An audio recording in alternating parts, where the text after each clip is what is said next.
Hello, all you Moist Charlie Clips angels. I got a little something special for you. It's me talking about a prediction I got completely wrong. Again, for the millionth time.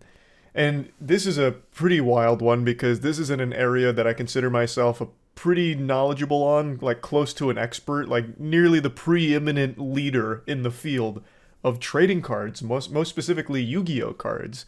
So, to give you the background here, in Yu-Gi-Oh, there's always extremely expensive cards. You know, first edition Legend of Blue Eyes White Dragon, first edition Legend of Blue Eyes Dark Magician, stuff like that. In perfect quality PSA 10, some of those cards will run you tens of thousands of dollars for them.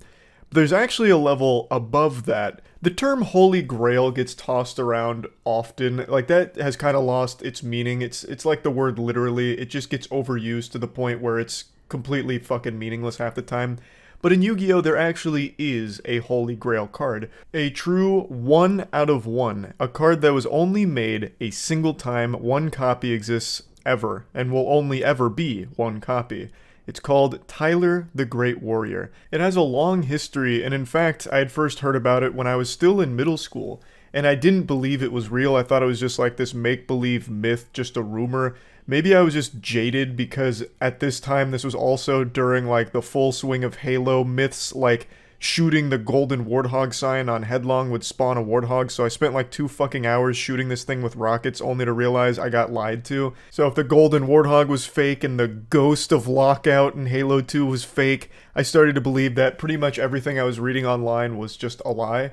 And it wasn't until years later that I realized Tyler the Great Warrior and the story associated with it was all 100% real. And it's an incredible story. Simu recently made an amazing documentary going over not only the history of the card, but also the process of selling it. For the first time in over 15 years since the card was made, it was now going to be sold by the real Tyler Gressley for whom the card was made. So the story in a nutshell is Tyler Gressley, as a child, he was 11 years old, had a very serious illness and was a Make-A-Wish kid, and one of his wishes was to have a card made after him in the Yu-Gi-Oh trading card game. And they actually did that. It was made in 2005, and the card that ultimately got produced was Tyler the Great Warrior. It was only made one time. It was cut, minted, and put right into a pressure case and given to Tyler Gressley, and he's held on to it ever since. And he recently put it up for sale for the first time ever, and now that sale has concluded, and it is the most expensive Yu-Gi-Oh card ever sold. I want to briefly give you a clip from Simu's video where Tyler explains why he wants to sell it now, and I think his reasoning makes a lot of sense, really. I'm not getting any younger. I want to start a family. I want to own and operate my own business to also help my community, as well as travel, see things like my brother in Switzerland, and just kind of see what all's out there and kind of just get some more worldly experience and beautiful views under my belt if I can. Tyler did beat his illness, and now he has also beaten the record for the most expensive Yu-Gi-Oh card ever sold. There is reports of a tournament Blackluster Soldier card selling for like $2 million, but all of that's very sketchy, and I don't really fully believe that. There's not a ton of evidence out there on that to corroborate those claims. So that one I'm just going to set to the side because it's in a very weird gray area.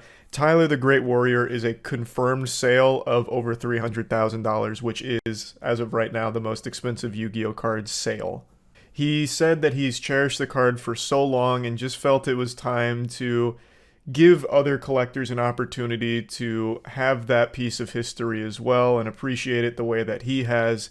And that money he wants to spend on starting his family, starting his business, as well as just being able to experience more of the world. It's a very wholesome video, and Tyler seems like a very wholesome guy.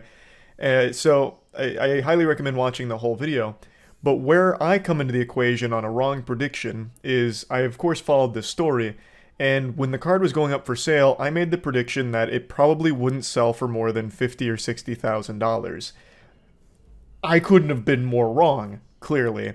The reason I thought it would go for that price is simply because the trading card market in general has really cooled off over the last year or so, there was a huge explosion a couple years back. It's cooled off substantially, and I just didn't know if Yu-Gi-Oh had that same kind of power Pokemon did when it came to the Holy Grail cards. In Yu-Gi-Oh, there are a few prize cards. In Yu-Gi-Oh, some of the tournament champions get like a prize card. You know, that's a very rare card, kind of like Tyler the Great Warrior, where it's a one of one and you get it for winning. And sometimes those winners will sell those cards, and those will go for like $70,000, $80,000. But that was also during the height of this explosion in the TCG market.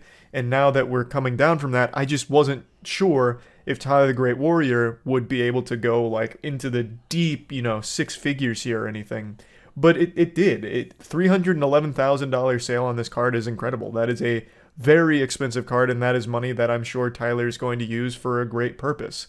So I was super off with my prediction on where this price would land, and I'm happy about that. I'm glad that it went for a lot of money because I'm happy that Tyler will now have that money at his disposal to pursue other things that he's excited about. So it was just a really cool situation, and being wrong here is great. I'm glad I was wrong. So yeah, that's really about it. See ya.